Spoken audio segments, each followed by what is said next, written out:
যখন সেই নেপাল হেডকোয়ার্টার থেকে যখন আসি, যে রাস্তা দিয়ে আসলাম, রাস্তার অবস্থাটা দেখে আমি সত্যি খুব দুঃখ পেলাম। আমি ঠিক জানি না এই রাস্তায় এই দুরবস্থা কেন। এবং এখানে কয়েকটি ব্রিজ বড় বড় গর্ত খুঁড়ে রাখা হয়েছে, সেই ব্রিজের কাজগুলি সম্পন্ন হয়নি। এর আগে একবার এই অবস্থা আমি দেখেছিলাম।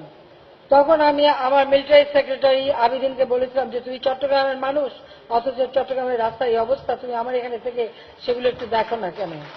তখন এসে খবরও নিয়েছিল, কথা হয়েছিল এই ব্রিজগুলির কি হয়ে যাবে, ছোট ছোট ব্রিজ, খুব বেশি না। কিন্তু আজ 2015-তে তাকে আমি পাঠাই, আর আজকে 2017, এখন পর্যন্ত সেই ব্রিজগুলি হয়নি।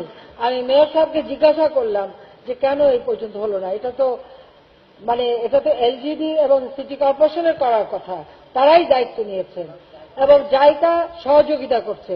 জায়গা কোনো কাজে এত ডিলে করে বা দেরি করে সেটা আমার জানা নাই, কিন্তু এই দেরিটা কেন হচ্ছে সেটা অবশ্যই খুঁজে বের করতে হবে। আর আমরা চাই না চট্টগ্রামের মতো এত গুরুত্বপূর্ণ জায়গায় রাস্তার এই দুরবস্থা থাক।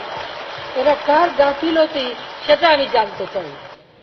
কাজে সমস্যা থাকলে সমাধান তো হতে হবে। কাজে এই সমাধান করার জন্য অনতি বিলম্বে ব্যবস্থা নিতে হবে। আমি আগামীবার এসে জন্য এরকম রাস্তার দুরবস্থা না দেখি, পরিষ্কার কথা।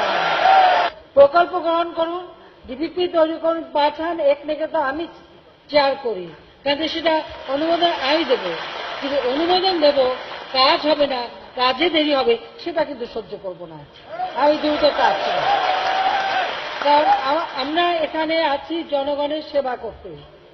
ওই কাকে কাজ দেব, কে কাজ পাবে, কে পেল না, কার কমিশনের ভাগ কত, কমিশন না হলে হবে না, এই সমস্ত দুর্নীতি আমার সময় চলবে না।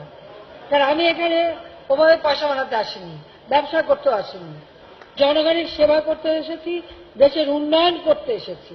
দেশের উন্নয়নটাই আমার কাছে সব থেকে বড়।